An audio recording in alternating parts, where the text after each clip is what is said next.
Capital Sonoro. Ahora.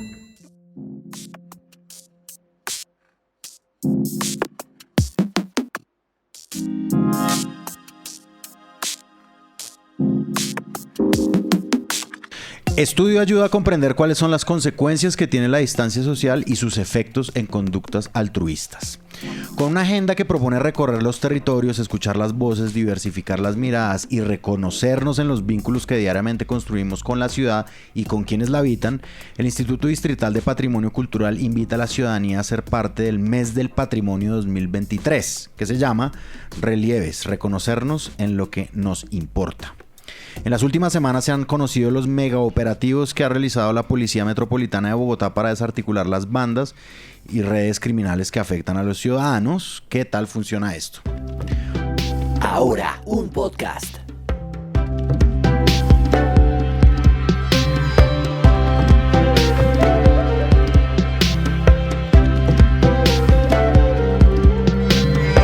Hola, soy Andrés Páramo y esto es Ahora un podcast.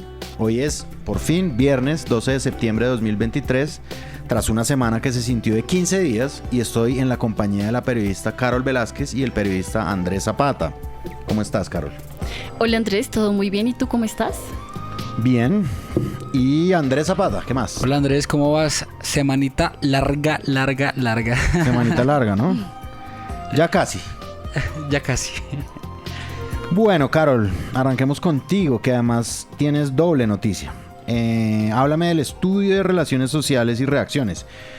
Yo sé que estoy siendo muy poco claro, pero por favor, tú cuéntanos bien cuál es el rollo.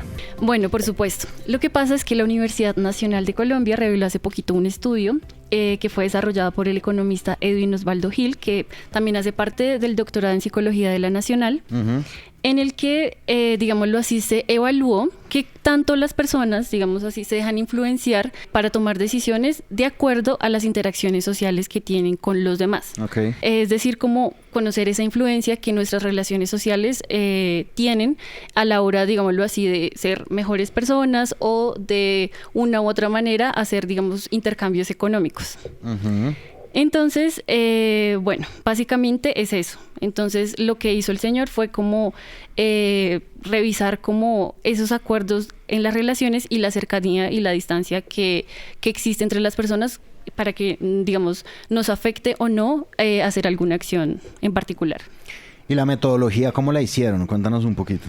Listo, sí, pues esta investigación realizó 4 estudios previos en el que se conformaron algunos grupos. Entonces, les asignaron algunas tareas durante un tiempo para que interactuaran entre las personas. En esos grupos también había como un ordenamiento social entre ellos. Entonces, de acuerdo a esto, empezaron a hacer como un juego, que más adelante les hablo de ese juego, pero también en los últimos 2 estudios se ejecutaron tareas, digámoslo así, como para entregar recursos y expectativas de la devolución basadas en un juego de confianza. Claro, como dice coloquialmente, perdón, meto la cucharada, pero ¿qué es un juego de confianza?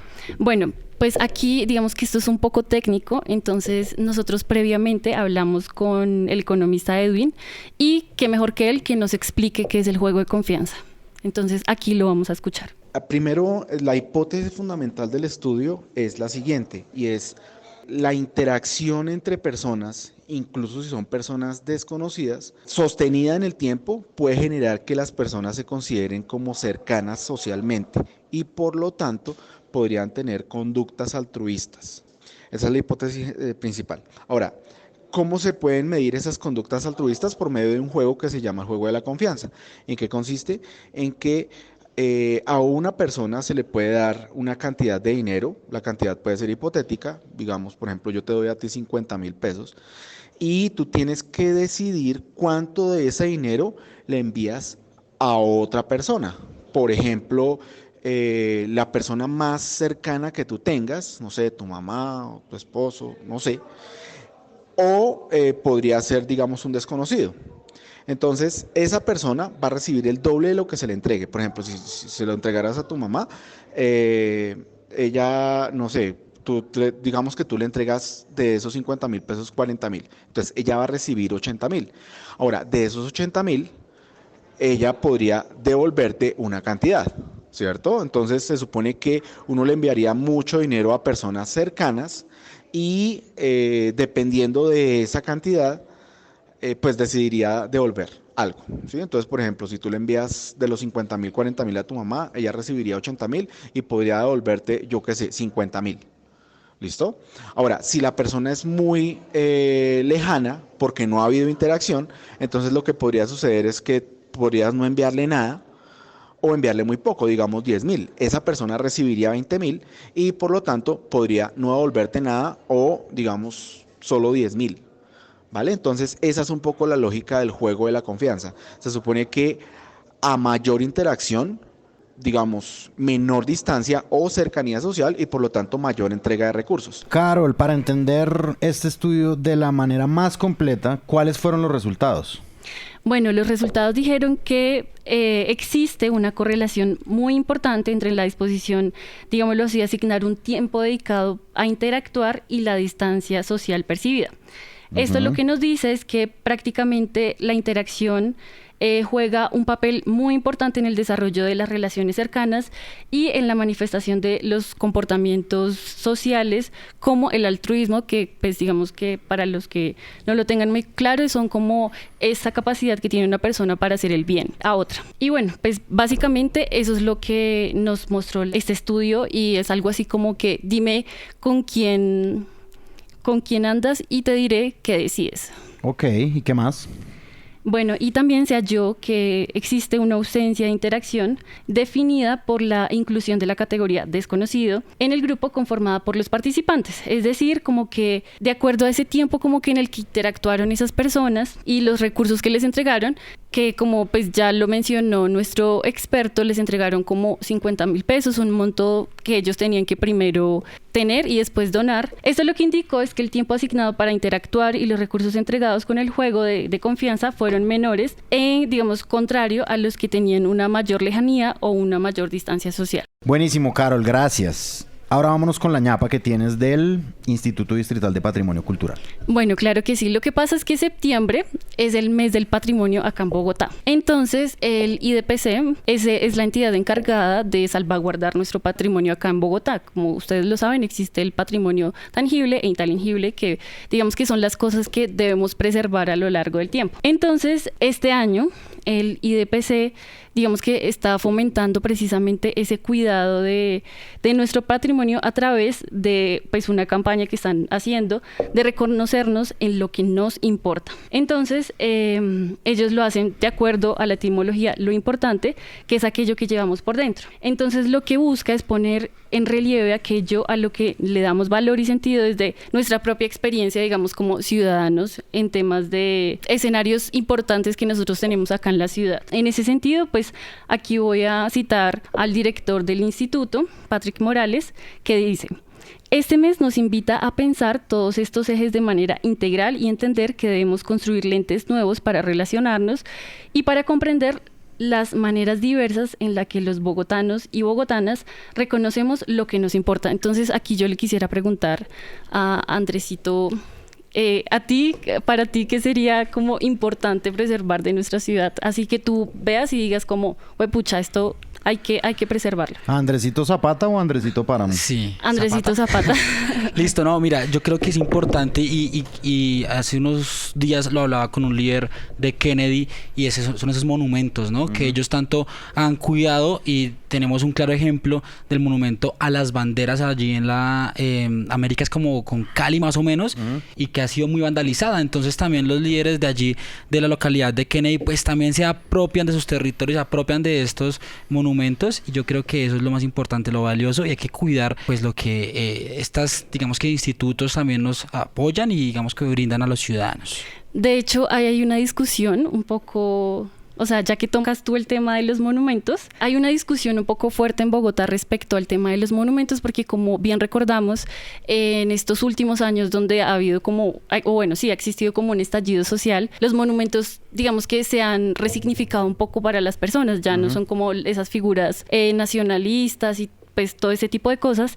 Y hace poquito De hecho, leí un artículo en La Silla Vacía del profesor de la Universidad de los Andes, Mario Fernández, en el que cuestiona precisamente qué tanto están cuidando los monumentos desde el IDPC a partir de todo este tiempo. Entonces pone como un ejemplo de todas las actividades y como todas las como las acciones que ha hecho el IDPC respecto al monumento de Gonzalo Jiménez de Quesada que quedaba ahí en la Plaza del Rosario, que pues digamos que él hace ahí como una crítica y es que dice como que no se están cuidando tanto los monumentos como digamos sí se hacía en otras administraciones cuando pues habían campañas como adopta un monumento. Entonces ahí no sé, yo creo que ahí le voy a preguntar a Páramo como tú qué piensas o cómo debería ser como ese cuidado de los monumentos y esa resignificación que deberían tener de acuerdo como a todas estas expectativas que pues ahora tiene la gente y que han cambiado. A mí me parece que los monumentos de las ciudades, pues las ciudades son dinámicas y las ciudades tienen que cambiar conforme va cambiando su gente. Yo también creo que las ciudades deben tener un cierto tipo de memoria y apreciar lo que ha existido. Entonces ahí hay un choque obviamente y lo hubo un debate gigantesco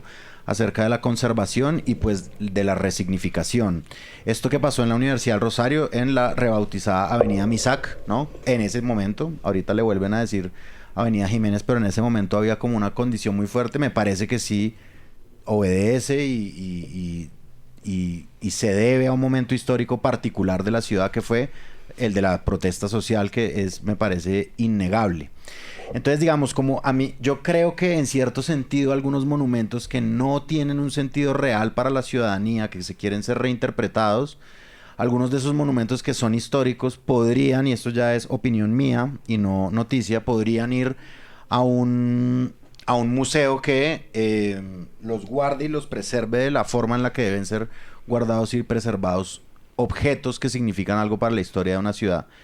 Y, de nuevo, dependiendo del momento histórico de la ciudad, también unos pueden ser resignificados por la misma ciudadanía. Eso es un debate que viene y va, como por ejemplo con el tema de los murales, de las paredes, etcétera. Listo, Andrés, perfecto. Y bueno, sí, recordar que de todas maneras aquí se trata siempre de dialogar respecto a todas estas cosas y precisamente pues en nombre del patrimonio este mes, cada semana el IDPC tiene una serie de actividades que ustedes pueden consultar en su página en el que van a hacer como recorridos y distintas actividades en distintos patrimonios de la ciudad para que pues digamos ustedes los conozcan y también hacer una cuña porque la otra semana en Ahora vamos a hacer un especial sobre el patrimonio de nuestra ciudad, entonces para que no se lo pierdan también. Y bueno, esta es la información que les traía para hoy. Continuemos. Listo, Carol, muchísimas gracias. Escúchanos en www.dcradio.gov.co. www.dcradio.gov.co. DC Radio. En nuestro programa informativo de hoy, que se emite todos los días al mediodía, hablamos del hip hop en Bogotá. Un dato, en el Festival Hip Hop al Parque de este año se presentaron 214 artistas distritales, nacionales e internacionales. Solo la agenda académica, que tuvo al menos 11 charlas y conversatorios, llegaron alrededor de 929 asistentes. En la transmisión por Canal Capital hubo un rating de 12.450 personas y la página oficial del evento tuvo poco menos de 250.000 visitas. Este movimiento cultural realmente recorre todas las calles de la capital, construye tejido social y es punto clave de la identidad capitalina. Así que si se perdió el programa, pues no se lo pierda, es imperdible. Vaya de inmediato a YouTube, o no de inmediato, espera que se acabe este podcast y véalo para conocer más datos y más reflexiones, con invitados que son artistas. Por supuesto, no se pierda nuestra emisión del lunes. Mamá, papá, ¿me has visto triste o alejado? Puede ser que me estén haciendo bullying o que tal vez tenga algo para contarte. Necesito momentos para hablarte y desahogarme sin que me juzgues. Porque muchas veces el bullying lo podemos detener si lo hablamos. Amix, date cuenta. Eso también es bullying. Digamos no más bullying en Eureka, tu canal. Bueno, Andrés, vamos con usted. Pues en las últimas semanas se ha conocido los operativos, los mega operativos que ha realizado la Policía Metropolitana de Bogotá para desarticular las bandas y redes criminales que afectan a la ciudadanía y que, claro, son tema recurrente, sobre todo ahora que estamos en campaña. ¿Qué detalles conocemos de estos mega operativos? Sí, Andrés, mira, hace un par de semanas pues se ha ido conociendo diferentes operativos que ha realizado las autoridades, la Secretaría de Seguridad junto a la Policía de Bogotá, y en un consejo de seguridad que ocurrió el martes, pues allí informaron este plan de choque de seguridad 360 que lo han llamado, y busca empezar a capturar a esas cabecillas, a esos hombres o mujeres que hacen parte, digamos, como del ancla de la red criminal aquí en Bogotá. Okay. Y allí dicen, y pues digamos que lo que informaron es que cayeron o capturaron más bien a 8 integrantes de la banda delincuencial Los Satanás. Ellos serían responsables de al menos 18 homicidios cometidos en el suroccidente de Bogotá, y estarían allí operando más que todo en la localidad de Kennedy, barrio del Amparo, barrio María Paz, y también digamos que la calle 38, y bueno, esos sectores que son bastante delicados en seguridad.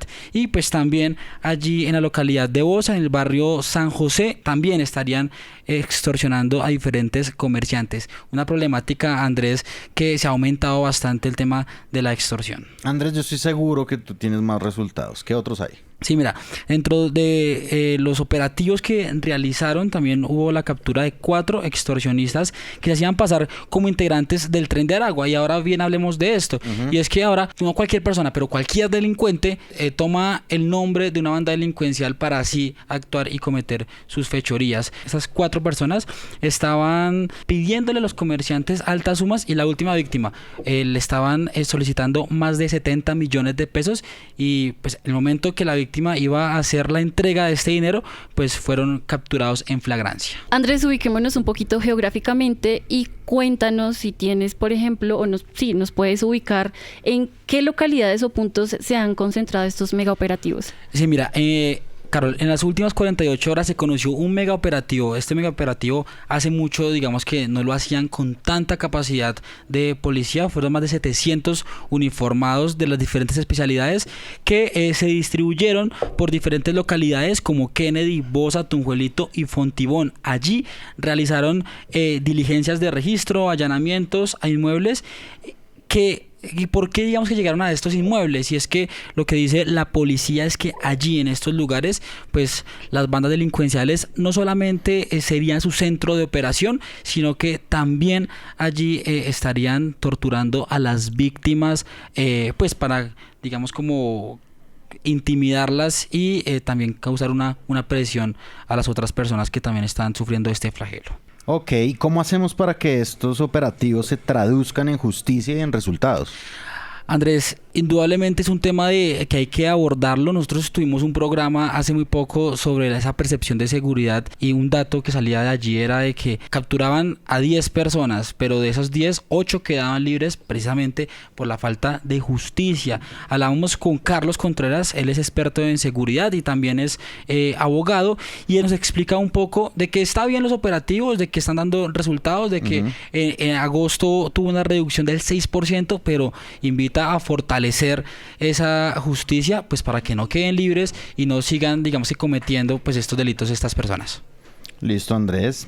Tienen que articularse estos operativos y deben de ir de la mano con las autoridades judiciales, es decir, fiscalías y jueces, para que efectivamente se puedan tener retenidas a estas personas.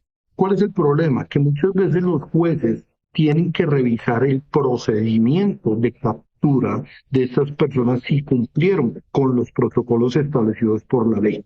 De lo contrario, es cuando vemos que tienen que dejarlo en libertad a esas personas pese a habérseles encontrado o en flagrancia o teniendo las pruebas de que sí son los actores delictivos, pero si no se cumplen con los procedimientos de capturas, los jueces quedan maniatados. En cuanto si estos golpes representan una situación que puede dejar sin piso a estas bandas, por supuesto que sí.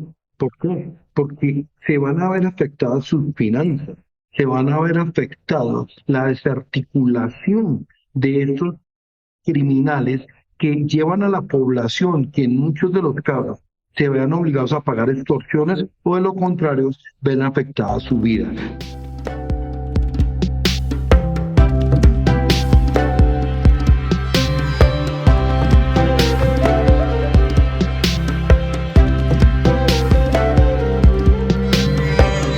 siempre, como todos los viernes, tenemos a Yaira Quintero.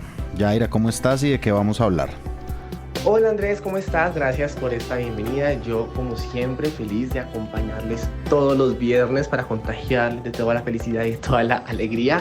Y bueno, quiero comentarles que hoy en la pata que le falta a la mesa estaremos conversando alrededor del Día Internacional de las Mujeres Indígenas que se conmemoró el pasado 5 de septiembre.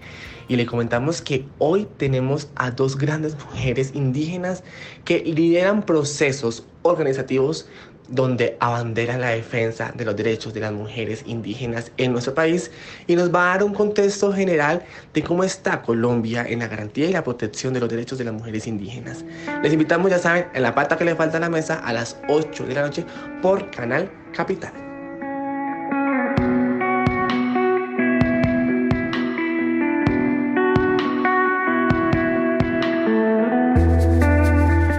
No se vayan sin saber las siguientes noticias.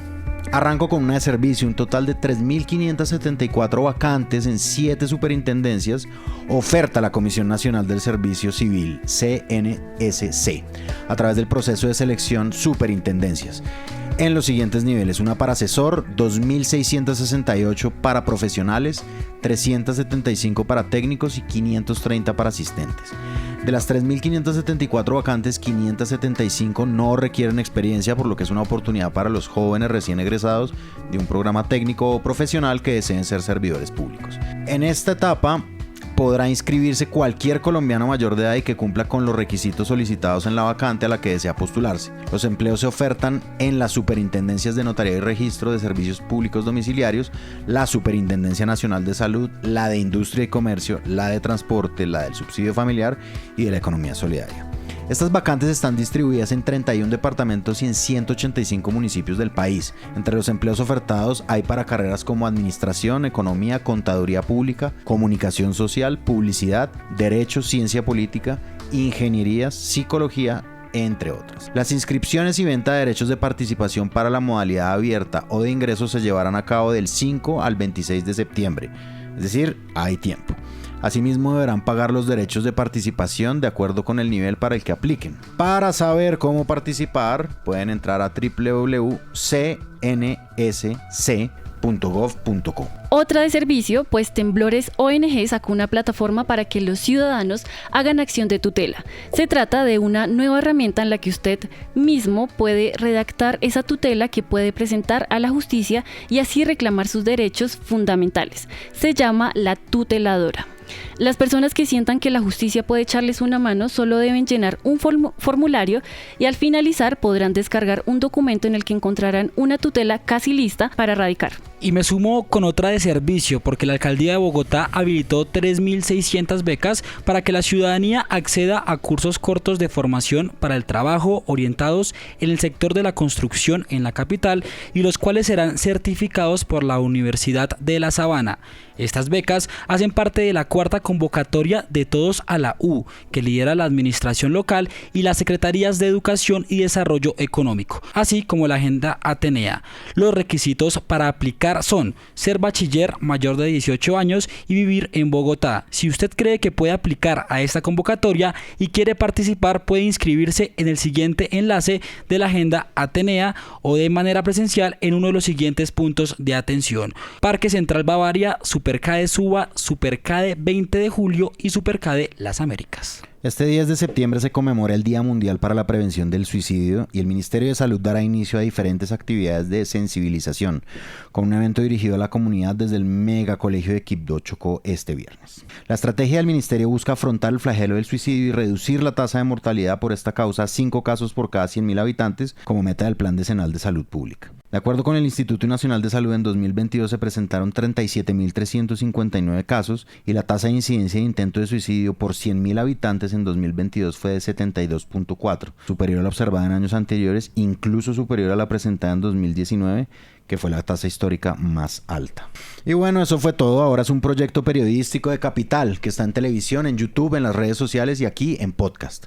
Busca Capital Político y a de vital importancia para saber lo que pasa en la política y la cultura.